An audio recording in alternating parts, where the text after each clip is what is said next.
Now, as the trade war continues, we are still waiting to see if the Fed will cut interest rates. Everyone, of course, assuming that it will cut rates at least once. That'll come at its next meeting in 2 weeks. And some people think maybe we'll get a few more rate cuts in 2019. We want to get a general markets outlook now from the co-head of global bonds at Janus Henderson. That is Nick Maroutsos, who's joining us from Newport Beach. Hi, Nick. Hello, how you doing? Great. Let's start with the Fed. You know, for a while there, everyone was kind of assuming we'd get one. Then some people said, well, maybe not. All Jay Powell had really said was, we're open to doing what we must do. Now we're kind of off to the races, and some people think we'll get 2 or 3 cuts. What's your take there on the number of cuts we might see for the rest of the year?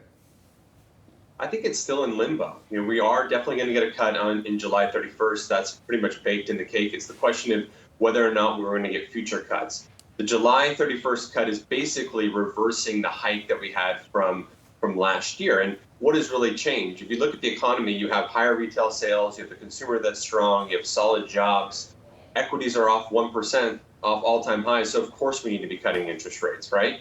I think the fact of the matter is that the U.S. economy can't continue to be immune to the deceleration of the economic activity globally.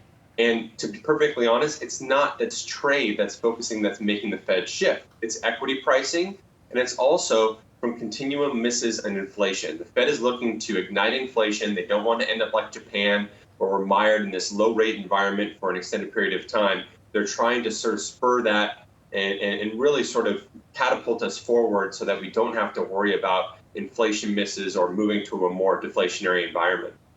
What do you think are the chances that we'll get a deal when it comes to trade war with China, possibly by the end of summer? And is also President Trump waiting on the Fed to cut rates before doing that? I think that's probably correct. I think Trump is probably thinking about things saying, it's in my best interest, particularly for a 2020 re-election, that I have lower inflation, lower interest rates, lower dollar. How do I get that?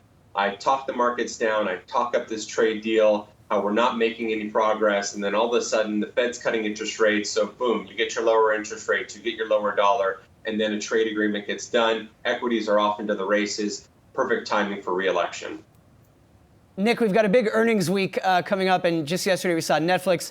I know your focus is the bond market and also kind of the macro picture, but when you look at the earnings coming up soon, what are you expecting and what are you hoping to see?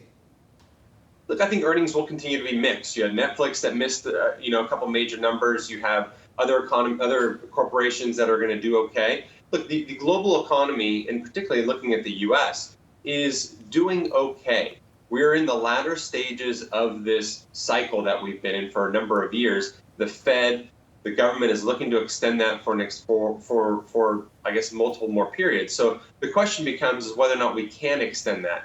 Data is going to be mixed, and I think people need to realize that the Fed is probably micromanaging the economy a little bit too much. Our question to Fed policymakers is, when is there not an uncertainty, right?